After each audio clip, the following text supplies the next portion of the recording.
Hey guys, welcome back to my channel. This is going to be a Divine Masculine reading. Thank you guys for being here. If you're new, welcome. And if you like my video, please subscribe. I've been kind of nervous to do this because I don't want to affect my dog's ears. So if she starts howling, I did it once and she didn't mind, so.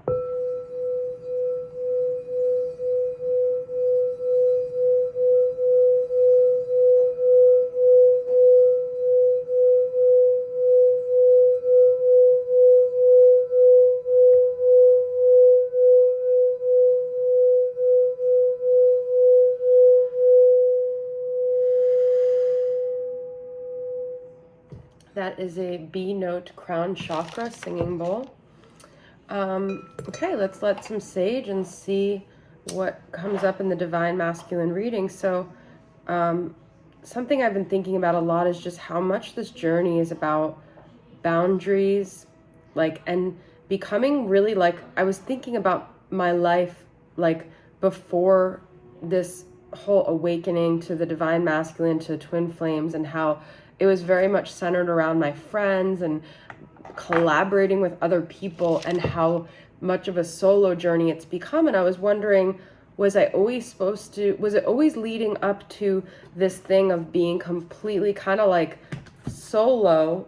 Were all those moments like illusions when I had these people around me, and I was I just living an illusion? And then I started thinking, well, no, I think there's a time and a season for every aspect of your life. And those moments are just as significant as the moments after awakening. And I don't know, I just, I don't know if this is something you guys have been thinking about, but it just seems like your youth and before you awaken on this journey, it's a lot about collaborating with other people, and then it just becomes so solo. And it's so much about just self-love and boundaries. And so, all right, let's see where the Divine Masculine's at. Where's the Divine Masculine at here? What's going on with the journey? This is Serpent Fire Tarot. I've got Six of Wands. I feel the masculine's working on their confidence right now. We've got Three of Swords. There's heartache, there's disappointment, there's pain. And I feel like they're trying to cover it up with accomplishments and ego. Yeah, exactly. We've got the Moon. So what you're seeing from the outside, if you guys are seeing things, there's underneath the surface, there's a lot going on here. We just had the Aquarius new moon, okay? So things are affecting them. They're thinking about things. They're almost haunted about things. Disappointments, pain, heartache. These things that have been these wounds that have been really heart-wrenching in their life. Oh, by the way, this necklace is from another YouTuber. She's a good friend of mine. Her name is Star Empress 222. It's absolutely beautiful. Thank you, Jeanette. Check out her channel. She's definitely an empath. She has such a genuine soul, and she sent me this crown for my birthday, and I love it. Okay, so there is a cover-up of what's really going on underneath the surface with the Three of Swords, the Six of Wands, and the masculine wants to appear like it's all together. But the more they try to make it like everything's cool and they're taking pictures or doing whatever on social media or trying to portray this image, they have it all together. It's really masking the fact that underneath it all, they're really kind of struggling right now with heartache. Okay.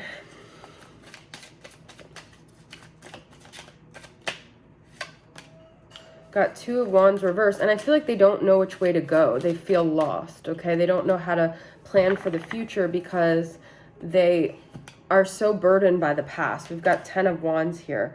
They have so many agendas on their mind, things that are plaguing them here. They're carrying such a heavy load, and what it really comes down to is them releasing the past, them releasing old ideas, them releasing ways that they thought things were going to be, okay? So with Aquarius and all this Aquarius energy, we're really trying to enter into a new way of thinking, a new way of being, and letting things go, releasing, okay? All right, so this is Wisdom of the Oracle. Let's see what other messages are coming through.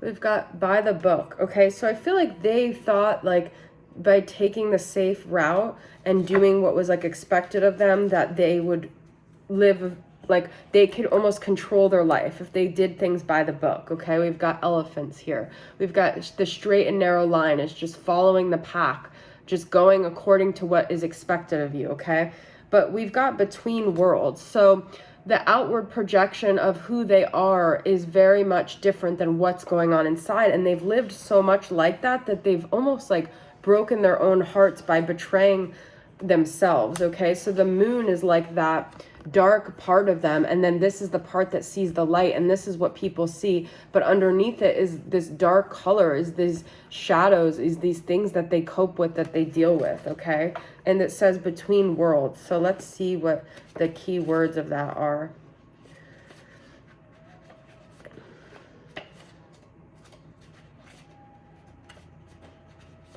I can't even get to it.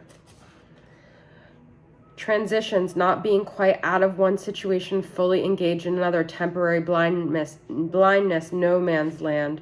In your work, sometimes you try things that have worked for others, hoping that you too will be successful. When this symbol appears, it reminds you that sometimes the path to your prosperity is a gamble. Win or lose, you can learn much from what comes of your wager. It's a good time to bet on your skills and talents in new and different arenas. Remain curious, and with the right combination of timing and luck, you will stumble upon...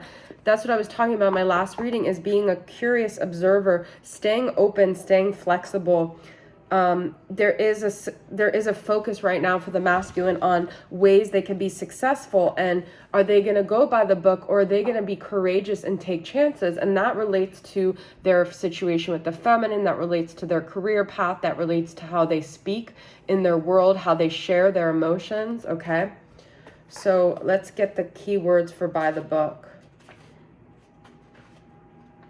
And, you know, when you want to start shifting, unfortunately, you have to have the courage to let go of the things around you, of people who see you in an old light, because you can't grow if you're stifled by energies around you.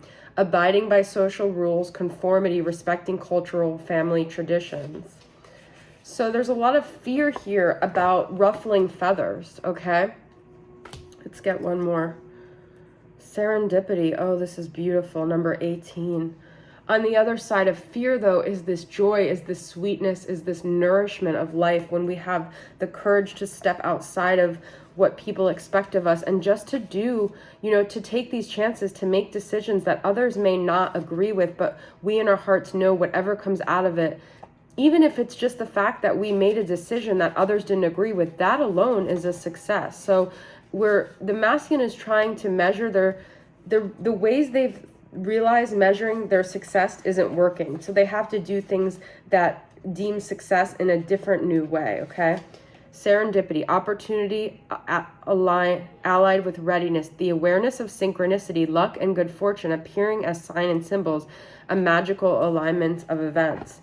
And so I feel like as they step out of their old by the book and into their new world, a lot is going to align for them. And also I feel like you guys are being called to do this too, because a lot is going to align for you, and it might even mean heading towards union here. Okay. Interesting. Let's get from Mystic Moon's Midnight Oracle, some shadow aspects that they're dealing with, or that even the feminine might be dealing with.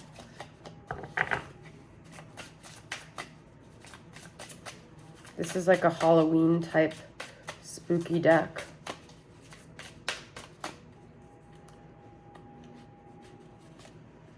You've got dummy, skill, talent, control. This is the second time skill and talents is coming up. Beast, Helen, tormentor, demon. Okay, and then mummy, corpse, remains, fossil. And I feel like they're at this fork in the road where if they don't listen to that voice that's gnawing at them to follow their own path, they're going to almost like kill their soul. Okay, and so it's very interesting. So it's kind of like they're on the brink of this awakening where they have to take these opportunities to change their life, or they're going to live with a lot more regrets than they already have. That's what I'm getting from this, okay? All right, let's get from Mystical Shaman Oracle here.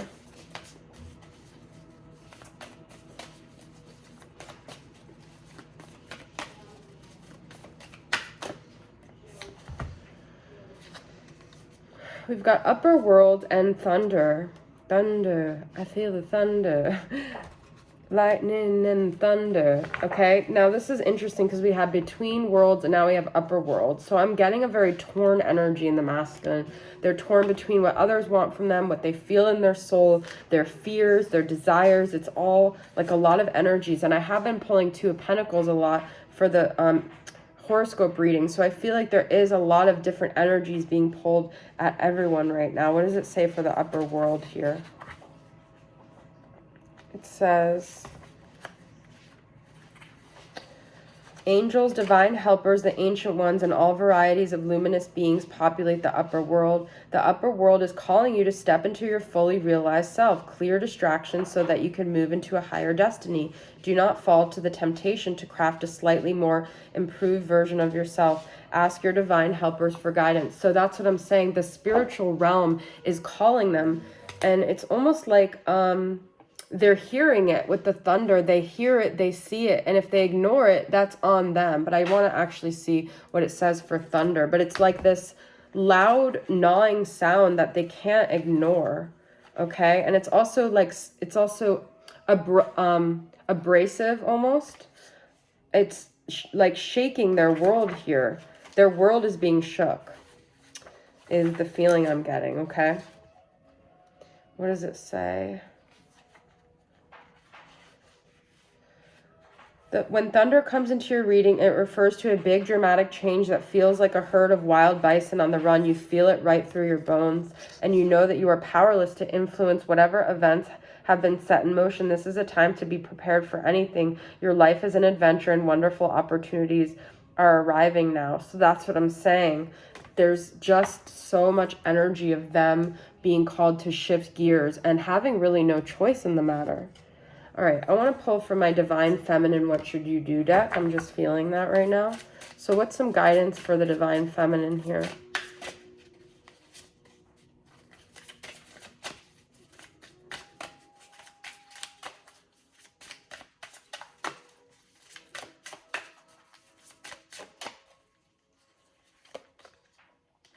You've got put yourself first. Yeah.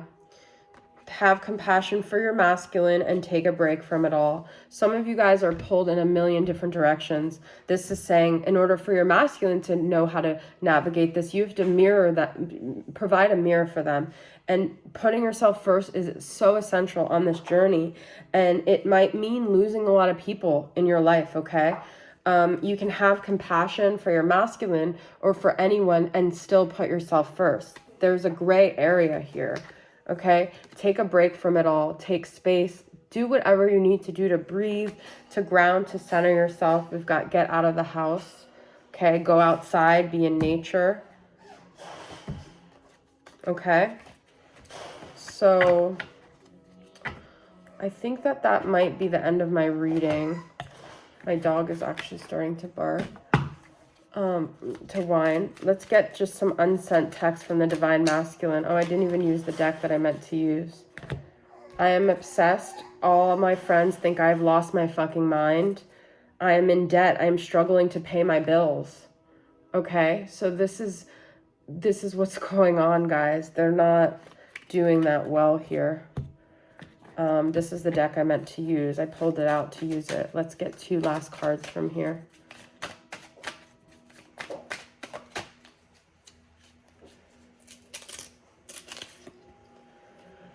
Keep your temper. Don't allow anger to rule you.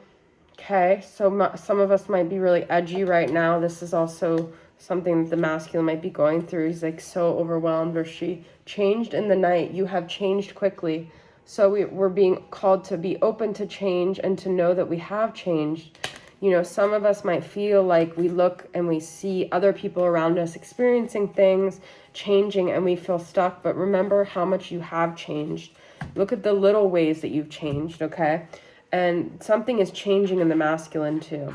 So that's my reading. I'm going to end with a deeper truth. I am open to change. I am fearless in the face of change. I know that it's all being presented to me to expand my life, to expand my consciousness, and I don't have a choice in the matter. This is the path my soul chose to take. I am open to it. I receive all of these amazing blessings and opportunities for growth and expansion with an open heart and an open mind. I am so ready for shifts and changes. I am changing as I speak, even if I don't acknowledge it. I am changing. I am growing. I am expanding. Nothing stays set in stone. Everything is temporary, and I am open to this knowledge. And I love change. I love shifts. I love awakening. I love being open, and I am flexible to these amazing opportunities for growth. All right, guys, that's my reading. Hope you guys enjoyed it. Thanks for tuning in. I'll see you guys next time. Bye.